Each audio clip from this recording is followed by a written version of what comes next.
Você já ouviu falar em ESG? Agora, o governo do Espírito Santo prepara uma formação sobre esse tema para lideranças. Quem vai falar com a gente sobre esse assunto é o secretário de Estado de Controle e Transparência, Edmar Camata.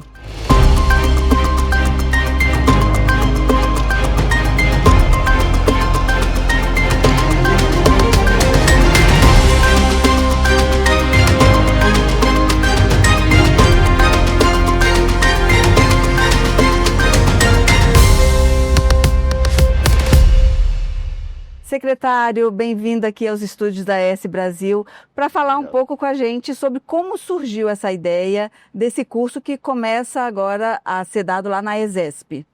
Muito bem, Kikina. Satisfação estar aqui com vocês, né, do ES Brasil, falando sobre essa temática que é tão importante, né? Ela não é tão popular, porque as pessoas conhecem pouco o tema, mas com certeza elas já compraram produtos com base nessa tendência, que é uma tendência global, né?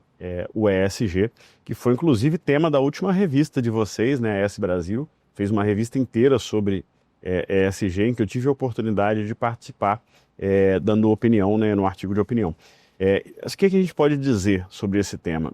Esse é um tema global, é uma pauta que surgiu já tem algum tempo, na verdade, de uma iniciativa no contexto da ONU, né, das Nações Unidas, que foi um desafio feito pelo Kofi Annan lá atrás, quando então secretário-geral da ONU, às instituições financeiras, para que elas implementassem medidas de preocupação social, ambiental e de boa governança ao seu cardápio, à sua forma de agir, né, ao seu agir, na verdade.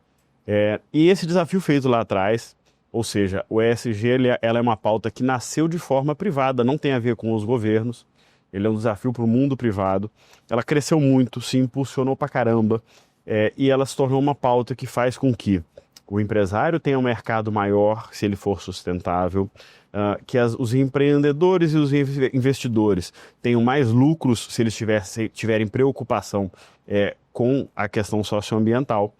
E que com isso, esse nome ESG passe a movimentar globalmente cifras bilionárias. Então, por isso que o Estado passa a ver essa temática como uma temática muito importante. E como é que é preparar as lideranças, né, públicas nesse tema? Porque quando fala em governança, a gente até associa, mas a parte ambiental e social. Muito bem. Bom, para começar, deixa eu explicar a minha presença no tema, né? Eu sou secretário de Estado de Controle e Transparência. Então, as pautas que estão conosco são as pautas da integridade, do controle, da auditoria, da transparência propriamente dita. Então, são pautas muito ligadas, né? Explicando a expressão ESG agora. O ESG vem da preocupação social, ambiental e da boa governança, né? Então, são as letrinhas, né?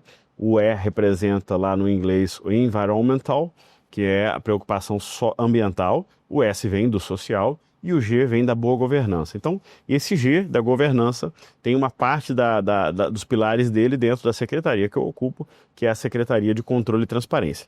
E a partir daí, nós identificamos primeiro que o governo do Espírito Santo ele tem uma alta presença no ESG. Por quê? Por razões naturais, primeiro, né? O governador Renato Casagrande, engenheiro agrônomo de formação ele lidera essa pauta nacionalmente, liderando o consórcio dos governadores, o consórcio Brasil Verde. Então, é muito comum o governador Renato Casagrande representar todos os governadores do Brasil em eventos internacionais ligados à pauta da sustentabilidade.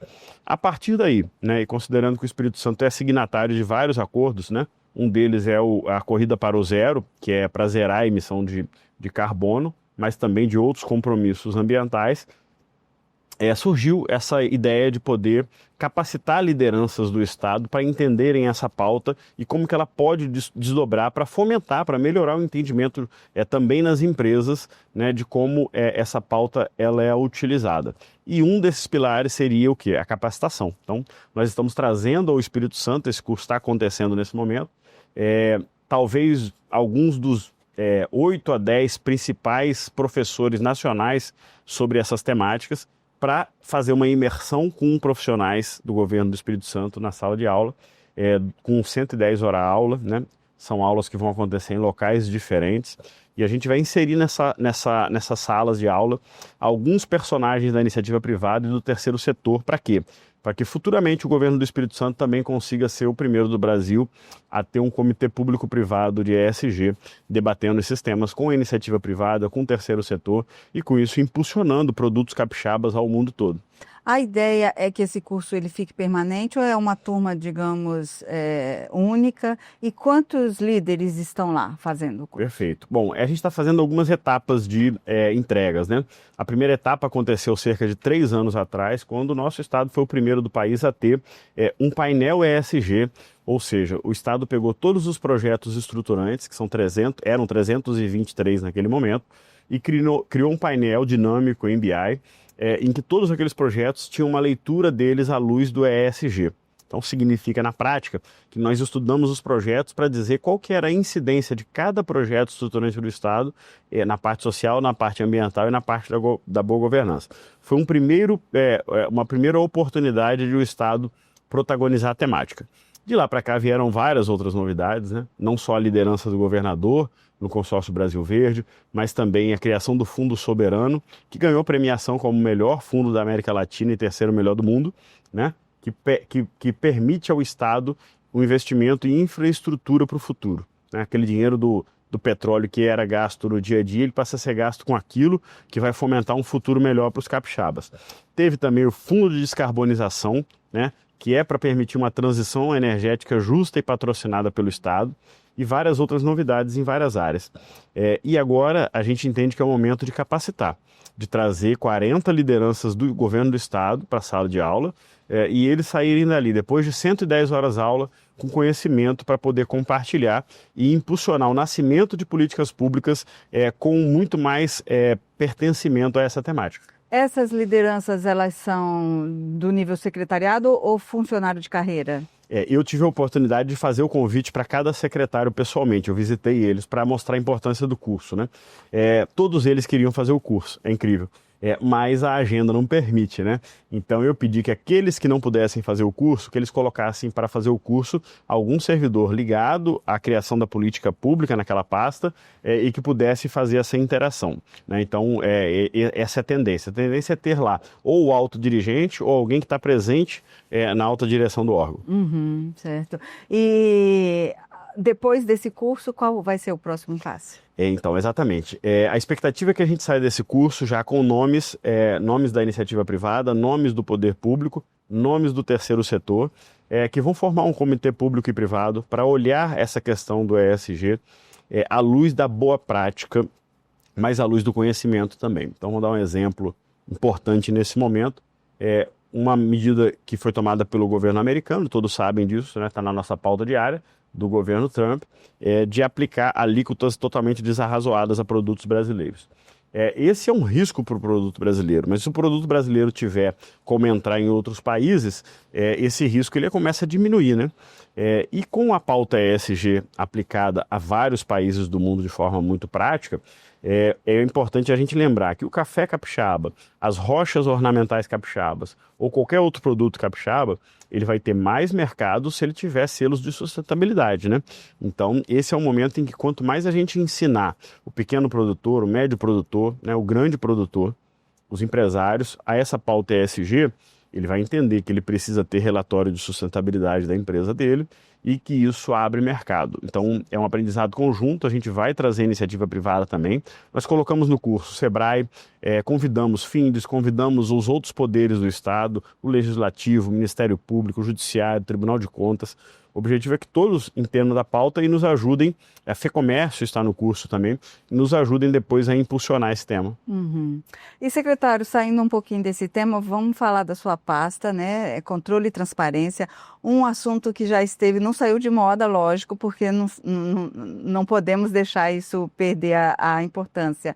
Mas parece que hoje em dia está menos visível esse tema.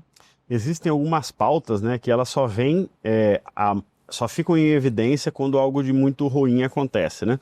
Então eu acho que não estar em evidência é uma notícia muito boa, né? Significa que a gente não tem grandes traumas acontecendo relativos a desvio de recurso público, né?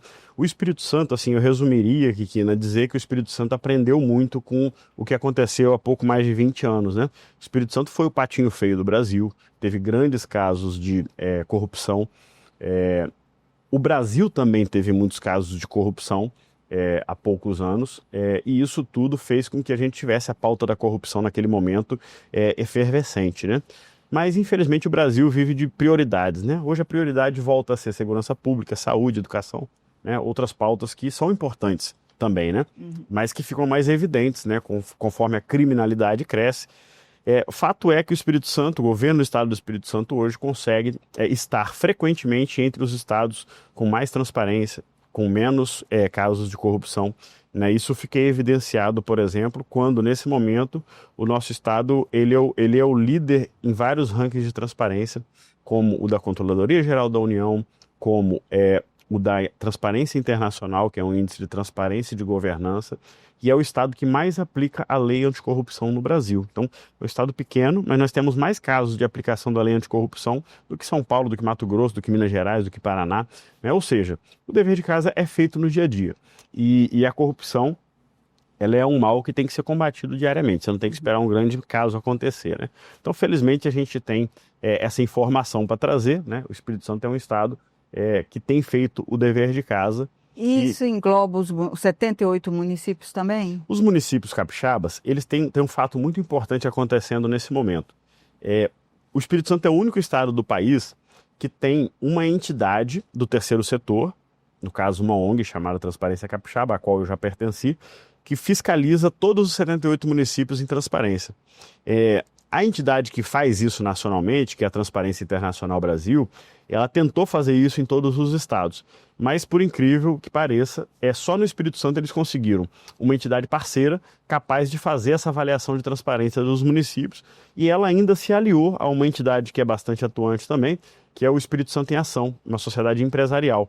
Então, assim, eu acho que foi uma parceria muito boa, muito positiva, porque agora o Espírito Santo passa a ter seus municípios sendo avaliados em transparência e em governança por duas entidades que não são do Estado, que são praticamente o cidadão fiscalizando o poder público, que é o que a gente recomenda que aconteça. E esse caminho está bem pavimentado, acredito que a gente não tem como retroceder, né, secretário? A gente faz o trabalho para que não tenha retrocesso, né? Mas assim, eu costumo dizer que isso é uma frase bem célebre na política, que o custo da democracia é a eterna vigilância, né? A gente tem que vigiar, tem que votar, mas depois tem que vigiar também. Então eu acho que é por aí, o trabalho não acaba nunca, é preciso estar de olho. Secretário, agradeço a sua presença aqui nos estúdios da ES Brasil. Bem-vindo. Obrigado pelo convite, a gente está sempre à disposição para discutir temas bons como esse. Para saber mais sobre esse e outros assuntos, acesse esbrasil.com.br.